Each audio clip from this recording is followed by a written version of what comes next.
ఇప్పుడు ఇందులో అన్ని పప్పులు వేయాల్సినవి వేసుకున్నాం కదండి. ఒకసారి బాగా కలిదిప్పుదామండి. హాయ్ హలో అందరికీ నమస్తే అండి. పద్మజాస్ ఫుడ్స్ అండ్ బ్లాగ్స్ నుంచి అండి. మీరందరూ ఎంతో ఇదిగా సపోర్ట్ చేస్తున్నందుకు మీకు థ్యాంక్స్ చెప్తున్నానండి. మీ సపోర్ట్ కంటిన్యూస్గా ఇలాగే ఉండాలని కోరుకుంటున్నానండి. ఇవాళ ఇంకొక స్పెషల్ ఐటమ్ అండి, ఎల్లో కుంకుమర్ దాల్ అండి, దోసకాయ పప్పు అండి. తెలుగులో చాలా బాగుంటుందండి. ఇది వానాకాలం చలికాలం వేడివేడిగా అన్నంలో కలుపుకొని తింటే చాలా బాగుంటుంది. దోసకాయ పప్పు తాలింపుకండి ఒగ్గెండ అంటాం కదా. చిన్న స్పూన్ మెంతులు అండి, అలాగే చిన్న స్పూన్ జీలకర్ర, ఒక స్పూను కొంచెం పెద్ద స్పూను మినపప్పు, ఆవాలు, కొంచెం చింతపండు అండి, ఒక గోలీకాయ అంత సైజు, మళ్ళీ ఇది రెడ్ చిల్లీస్ అండి. తాలింపు గింజలతో పాటు అండి కడిగి పెట్టుకున్న కరివేపాకు, ఉల్లిపాయ ముక్కలు, కొంచెం చిల్లీస్, దంచి పెట్టుకున్న వెల్లుల్లిపాయ అండి. కొంతమందికి ఉల్లిపాయ వెల్లుల్లిపాయ ఇష్టం ఉండదండి. ఆ ఇష్టం లేని వాళ్ళు ఉల్లిపాయ వెల్లుల్లిపాయని వేసుకోకుండా కూడా చేసుకోవచ్చు అండి, స్కిప్ చేయొచ్చు. ఇప్పుడు ఈ 3/4 గ్లాస్ కందిపప్పు కండి, నాకు ఇది కొంచెం పెద్ద దోసకాయ అండి, అందుకని ఒక 3/4 గ్లాస్ తీసుకుంటున్నాను. దీన్ని శుభ్రంగా ఫస్ట్ మనం చెక్కు తీసుకునేది ఉంటుంది కదా, దాంతో చెక్కు తీసేసుకుందామండి. ఇలాంటిది చెక్కు తీసుకునే దాంతో చెక్కు తీసుకుని, దీనికి మెయిన్ ఏంటంటే అండి, ముక్క కోసాక మనం రుచి చూడాలండి. కొంచెం ఒక్కొక్కసారి ఒక్కొక్క దోసకాయ బిట్టర్ టేస్ట్ ఉంటుందండి, చేదు ఉంటుంది. అదే మన కన్నడలో కయ్యి అంటారు కదండి, కయ్యి కూడా ఉంటుంది. అప్పుడు ఏం చేయాలంటే మనం ఆ సీడ్స్ అన్నీ తీసేసి ముక్కల్ని మాత్రం కోసుకుంటే సరిపోతుందండి. దోసకాయ చెక్కు తీసేసుకున్నామండి. తీసుకున్నాక ఇక్కడ మనం టేస్ట్ చూడాలండి.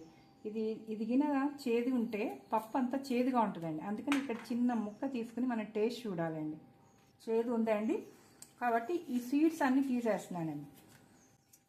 దోసకాయ చేదు లేకపోతే మనం మొత్తం కోసేసుకోవచ్చండి. ఈ సీడ్స్ అన్నీ తీసేయండి.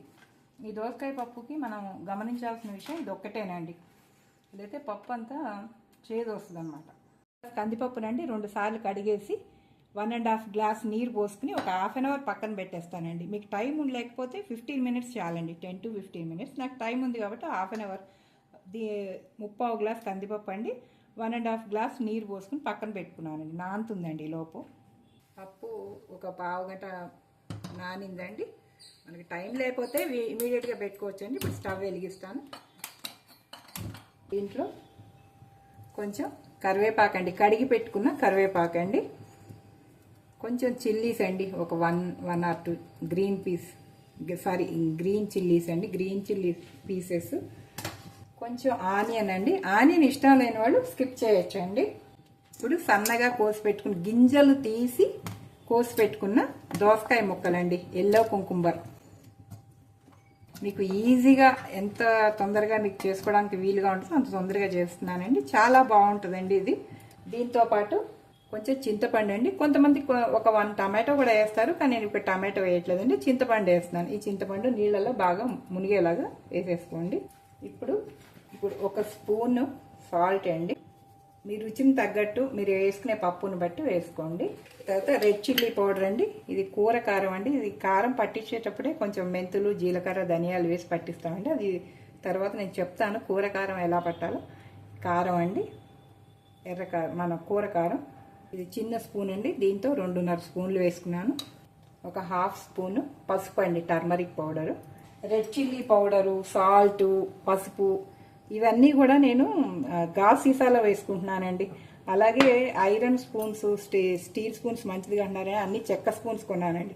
ఇవి ఎంత అండి, 50 రూపాయలకి 3 అలా ఇస్తారండి, గ్రామీణ అంగడిలో అక్కడ దొరుకుతుంది. ఇప్పుడు ఈ చింతపండు, ఉప్పు, కారం అన్నీ వేసాం కదండి. వేసాక ఒకసారి కలిదిప్పుదామండి. ఇప్పుడు ఇందులో అన్ని పప్పులు వేయాల్సినవి వేసుకున్నాం కదండి, ఒకసారి బాగా కలిదిప్పుదామండి. అన్నిటికీ ముక్కలకి పప్పుకి బాగా పడుతుంది. ఇప్పుడు కుక్కర్ మూత పెట్టేద్దామండి. ఒకటి గుర్తుంచుకోండి, మనం పప్పు తక్కువసేపు నానబెట్టినా లేకపోతే నానబెట్టిన టైం లేకపోయినా ఎక్కువ విజిల్స్ పెట్టుకోండి. అప్పుడు 6-7 విజిల్స్ పెట్టుకోండి. పప్పు నేను నానబెట్టాను కాబట్టి 3 to 4 విజిల్స్ సరిపోతుందండి. ఇప్పుడు విజిల్ పెట్టేద్దామండి. ఎంతండి, ఒక 5-10 నిమిషాల్లో ఉడికిపోతుందండి.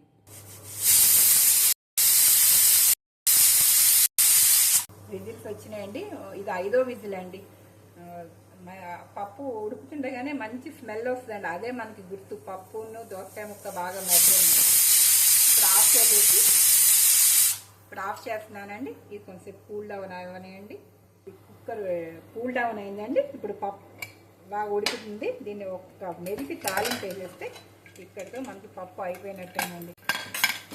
ఇవ్వండి, పప్పు మెత్తగా ఉడికిందండి. ఇప్పుడు దీన్ని బాగా మెత్తగా స్మాష్ చేసుకుందామండి. ఇప్పుడు పప్పు తాలింపు వేసుకుందామండి. పప్పు మెత్తగా ఉడికాక దాన్ని మెదుపుకున్నాం కదా, ఇప్పుడు తాలింపు అండి. పప్పు తాలింపు అయింది. ఈ చిన్న కళాయి అండి, తాలింపులకి బాగుంటుంది. దీన్ని కొంచెం వేడెక్కనిద్దామండి. వేడెక్కాక ఆయిల్ వేసుకుందామండి. కళాయి వేడెక్కిందండి. తాలింపుకి ఒక స్పూన్ ఆయిల్ వేసుకుందామండి. నూనె వేడెక్కనివ్వండి. నూనె వేడెక్కాక అప్పుడు తాలింపు దినుసులు వేసుకుందాం. నూనె వేడెక్కిందండి. చిన్న స్పూన్ మెంతులండి. ఎప్పుడు మెంతులు ముందు వేసుకోవాలండి. కొంచెం మనం పప్పులో చింతపండు వేసాం కదండి, చింతపండు వేసినప్పుడు కంపల్సరీ కొంచెం మెంతులు వేసుకోవాలండి. కొంచెం జీలకర్ర అండి, ఆవాలు కొంచెం పెద్ద స్పూన్ వేసాను. ఆ తర్వాత మినపప్పు అండి, ఉద్దాలు. ఇప్పుడు రెడ్ చిల్లీస్ అండి. ఆవాలు చిటపటమంటున్నాయండి. కొంచెం కరివేపాకు అండి, కడిగి పెట్టుకున్న కరివేపాకు. వెల్లుల్లి అండి. ఈ వెల్లుల్లి వేస్తే దోసకాయ పప్పు మంచి అమోఘమైన వాసన ఉంటుందండి. ఇష్టమైన వాళ్ళు స్కిప్ చేసేయచ్చండి. దీంతో పాటు కొంచెం ఉల్లిపాయ ముక్కలండి. కొంచెం టేస్ట్ కోసం, అదనపు టేస్ట్ కోసం కొంచెం చిల్లీస్ అండి. ఈ నూనెలో వేగిన చిల్లీ తీసేసండి మనం పప్పు తీసుకున్నప్పుడు మన పంట కిందకు వస్తే చాలా బాగుంటుందండి. ఇది కొంచెం వేగనిద్దామండి. కొంచెం ఒకసారి తిప్పుకుంటా ఉందామండి. ఎండుమిరపకాయలు తొందరగానే వేగిపోతాయి, చివర వేసుకున్నా పర్వాలేదండి. ఉల్లిపాయ వెల్లుల్లిపాయ చక్కగా వేగాలండి.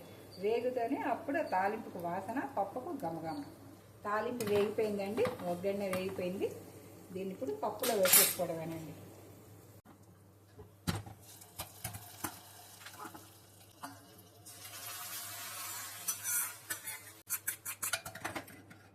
అద్భుతమైన దోసకాయ పప్పు అండి. ఎల్లో కుంకుంబర్ దాల్ అండి. గమగమైన వాసన అండి. పప్పు రెడీ అయిపోయిందండి. వేడివేడిగా మీరు అన్నంలో కానీ చపాతీలో కానీ ఎందులో అయినా వేసుకోవచ్చండి. గమగమలాడే పప్పు ఎక్కడో ఒక అప్పడంతోనో ఆమ్లెట్తోనో తినండి, చాలా బాగుంటుందండి. హెల్త్కి మంచిది, ఆరోగ్యం అండి. గమగమలాడే దోసకాయ పప్పు రెడీ.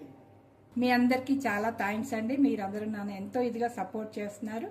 ఎప్పుడు మీ సపోర్ట్ నాకు ఇలాగే ఉండాలని మిమ్మల్ని మనస్ఫూర్తిగా కోరుకుంటూ థ్యాంక్స్ వన్స్ అగైన్ అండి. Thank you so much. Padmaja's foods and vlogs అండి.